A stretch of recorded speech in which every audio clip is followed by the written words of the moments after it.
खबरता तक के धर्मानुरागी दर्शक वृंद, खबरता तक के धर्मखंड के अंतर्गत आज मैं जिस कथा प्रसंग को लेकर आप सबके समक्ष उपस्थित हुआ हूँ, उस कथा प्रसंग का संबंध महात्मा भीष्म से है।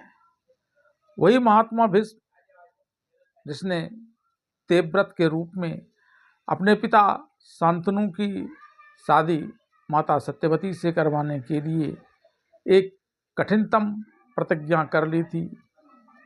मैं आजन्म ब्रह्मचारी रहूँगा और सर्वदा हस्तिनापुर के कुर्सी के प्रति प्रतिबद्ध रहूँगा। और यह सब देवव्रत ने तब किया था जबकि शांतनु ने उनसे ऐसा करने के लिए कहा भी नहीं था। लेकिन जैसे ही देवव्रत को इस बात की जानकारी मिली कि माता सत्यवती इस शर्त पर ही पिता शांतनु से ब्याह करने के लिए तैयार हैं कि उनका ही पुत्र हस्तिनापुर की राजगद्दी पर बैठे और फिर उसका प्रतिकार करने वाला भी इस वंश में कोई दूसरा न हो, और तब जाकर देवव्रत ने इस भीष्म प्रतिज्ञा को किया।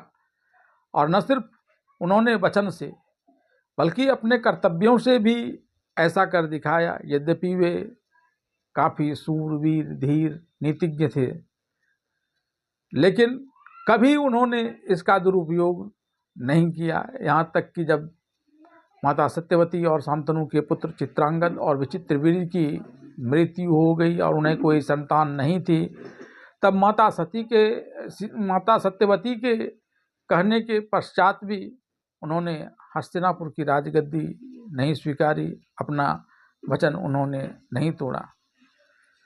यहाँ तक कि जब महाभारत का युद्ध हुआ तो जिन पांडव को वो अपने प्राणों से भी प्रिय मानते थे और जिस कौरव की कुटिलता सदा उन्हें सालती रहती थी, लेकिन महाभारत के युद्ध में उन्होंने पांडवों का पक्ष न लेकर कौरवों का सेनापति होना ही स्वीकार किया। और 18 दिनों के इस महाभारत युद्ध में पहले दिन से लेकर 10वें दिन तक कौरव सेनापति के रूप में पांडवों की विजय मार्ग को पूरी तरह से अवरुद्ध कर दिया। और फिर वे भयानक सरसैया की पीड़ा झेलते रहे। और यह सब तब उन्होंने किया जबकि उन्हें इच्छा मृत्यु प्राप्त थी। पिता शांतनु के लिए माता सत्यवती के समक्ष इस प्रकार की भीष्म प्रतिज्ञा करना देवव्रत का एक तात्कालिक कारण हो सकता है, जो उनके पिता के प्रति प्रेम को दर्शाने वाला हो। लेकिन वास्तव में ऐसा करना उनकी एक बाध्यता थी और उनकी इस बाध्यता का संबंध उनके पूर्व जन्म से था। आज मैं महाभारत के आधार पर आपके पूर्व जन्म की उस बाध्यता के बारे में ही आपको विस्तार से बताऊंगा, जिस कारण देवव्रत ने वह भीष्म प्रतिज्ञा की थी, मैं आजन्म ब्रह्मचारी रहूँगा और हस्तिनापुर की गद्दी के प्रति वफादार रहूँगा। भीष्म पितामह की व्यवस्था की इस कहानी को सुनाने के लिए मैं आप सबको लेकर महाभारत के आदि पर्व पर जाता हूँ, जहाँ राजा परीक्षित की मृत्यु के पश्चात उनकी राजगद्दी पर बैठे उनके पुत्र जनमेजय को व्यास शिष्य वैशंपायन उनके पूर्वजों की कहानी सुना रहे हैं। महात्मा भीष्म की कहानी सुनाने के क्रम में वे बताते हैं कि महात्मा भीष्म पूर्व जन्म में देव नामक वसु थे। एक दिन अपनी पत्नी और पृथु आदि अन्य वसु भाइयों के साथ महर्षि वशिष्ठ की तपोस्थली में आए थे। यहाँ की सुंदरता देख वे सभी वहीं रहकर आमोद प्रमोद करने लगे। इस समय महर्षि वशिष्ठ वहाँ नहीं थे, वे वन में फलमूल आदि इकट्ठा करने गए थे। वशिष्ठ की अनुपस्थिति में वहाँ आमोद प्रमोद कर रहे वसुदेव की पत्नी ने सुंदर रूप और गुण वाली वशिष्ठ की गाय नंदनी को देखा। यद्यपि स्वर्गलोक में इस गाय की कोई उपयोगिता नहीं थी, तथापि देव नामक वसु की पत्नी ने इस धराधाम पर रहने वाली अपनी एक सखी को उपहार देने के लिए अपने पति देव वसु से नंदिनी को पकड़ने के लिए कहा। अपनी पत्नी का मान रखने के लिए देव वसु ने अन्य वसु भाइयों की मदद से नंदिनी को पकड़कर अपनी पत्नी के कहे अनुसार उसकी सहेली को दे दिया। कुछ समय पश्चात जब ब्रह्मर्षि वशिष्ठ वनों से फलमूल इकट्ठा कर अपनी तपोस्थली में पहुँचे तो यहाँ उन्हें नंदिनी कहीं नजर नहीं आई। तब उन्होंने वहाँ आमोद प्रमोद कर रहे वसुओं से नंदिनी के बारे में पूछा, लेकिन वसुओं ने उन्हें इस बारे में कुछ नहीं बताया। तदंतर महर्षि वशिष्ठ ने योग साधना से इस बात को जान लिया, इन वसुओं ने ही उनकी प्यारी गाय नंदिनी को चुराया है। तब उन्होंने इस वसुओं को मनुष्य रूप में पृथ्वी पर रहने का शाप दे दिया।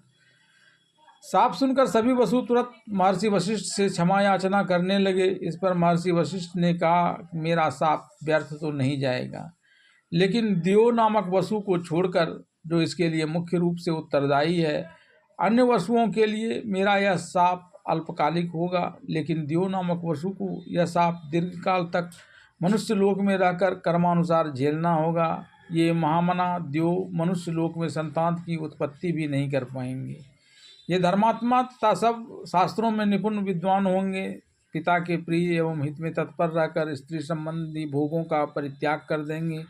तत्पश्चात देव आदि 8 वसुओं माता गंगा के पास आए और उनसे याचना की, हम जैसे जैसे जन्म लें आप वैसे वैसे हमें अपनी जल में डाल दें, जिससे शीघ्र ही हमारा मृत्यु लोक से छुटकारा मिल जाएगा। इस पर माता गंगा ने कहा कि ठीक है, मैं ऐसा ही करूंगी, परंतु उस राजा का मेरे साथ पुत्र के लिए किया हुआ संबंध व्यर्थ न हो जाए, इसलिए उनके लिए एक पुत्र की भी व्यवस्था होनी चाहिए। इस पर वसुगण बोले कि हम सब लोग अपने अपने तेज को एक अष्टमांश देंगे। उस तेज से जो तुम्हारा एक पुत्र होगा वह उस राजा की इच्छा के अनुरूप होगा, किंतु मृत्यु लोक में उसकी कोई संतान न होगी। अतः तुम्हारा वह पुत्र संतानहीन होने के साथ ही अत्यंत पराक्रमी होगा। इस प्रकार गंगा जी के साथ शर्त करके वसुगण प्रसन्नतापूर्वक अपनी इच्छा के अनुसार चले गए। तत्पश्चात माता गंगा ने शांतनु से विवाह कर एक एक कर 7 वसुओं को जन्म दिया और जन्म लेते ही उन्हें जल में समर्पित कर उन्हें मृत्युलोक से मुक्ति दिला दी। लेकिन 8वें वसु जो देव नामक वसु था, वह चाहकर भी इसे इस मृत्युलोक से मुक्ति नहीं दिला पाई, क्योंकि वशिष्ठ ऋषि की शाप की वजह से महाराज शांतनु ने उन्हें 8वें वसु को जल में प्रवाहित करने से जबरन रोक दिया था।